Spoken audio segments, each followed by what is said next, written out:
ایک بزرگ نہر کے کنارے جا رہے تھے۔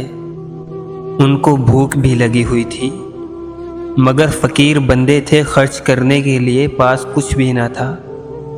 نہر میں ایک سیب دیکھا جو بہتا ہوا جا رہا تھا۔ انہوں نے سیب لیا اور اس کو کھا لیا۔ کھانے کے بعد خیال آیا یہ سیب تو میرا نہیں تھا، یہ تو کسی اور کا تھا۔ میں نے بغیر اجازت کے ہی کھا لیا۔ جس کا سیب تھا مجھے اس شخص کو ڈھونڈنا چاہیے۔ مجھے اس بندے سے یا تو معافی مانگنی چاہیے یا قیمت ادا کرنی ہوگی۔ چنانچہ جدھر سے پانی آ رہا تھا، بزرگ اسی سمت پانی کے ساتھ چلنے لگے۔ تھوڑی مسافت کے بعد انہوں نے دیکھا کہ ایک باغ ہے جس میں سیب کے درخت ہیں اور اس کی شاخیں ندی کی طرف لٹک رہی تھیں۔ وہ سمجھ گئے کہ سیب یہیں سے گرا ہوگا۔ بزرگ باغ کے مالک کے پاس گئے اور کہا، میں نے آپ کے درخت کا سیب کھا لیا ہے، لہٰذا یا تو مجھے معاف کر دیں یا قیمت لے لیں۔ مالک نے کہا، معاف تو میں نہیں کرتا، ہاں قیمت ادا کر دو۔ کہنے لگے، جو بھی قیمت ہوگی میں مزدوری کر کے ادا کر دوں گا۔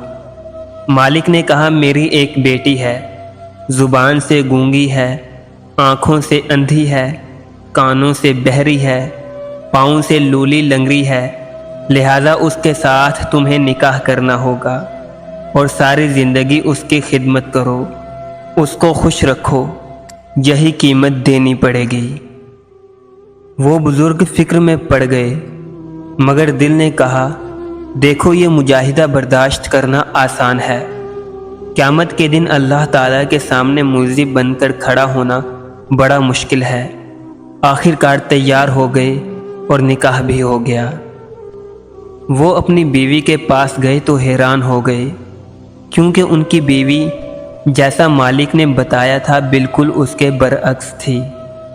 چاند کا ٹکڑا، آنکھیں خوبصورت، بولنے والی، سننے والی، سمجھنے والی۔ انہوں نے حیران ہو کر اس سے پوچھا کہ تم اپنے باپ کی ایک ہی بیٹی ہو یا کوئی اور بھی تمہاری بہن ہے؟ تو وہ کہنے لگی، میں تو ان کی ایک ہی بیٹی ہوں۔ تو بزرگ سوچ میں پڑ گئے کہ اگر ان کی بیٹی ٹھیک تھی تو انہوں نے مجھے ایسے اس کی خامیاں کیوں بتائیں؟ وہ اسی تجسس میں واپس لڑکی کے باپ کے پاس گئے اور وجہ پوچھی تو لڑکی کا باپ کہنے لگا کہ کوئی ایسا بندہ ملتا ہے کہ جب تم نے ایک سیب کی وجہ سے معافی مانگی تو میں نے کہا اس کے دل میں خدا کا خوف ہے، اس لیے میں نے اپنی بیٹی کے لیے تمہیں خاوند کے طور پر تجویز کیا۔ دونوں ساتھ رہنے لگے، اللہ تعالیٰ نے انہیں بیٹا دیا جس کو آج میں اور آپ حضرت شیخ عبد القادر جیلانی رحمۃ اللہ علیہ کے نام سے جانتے ہیں۔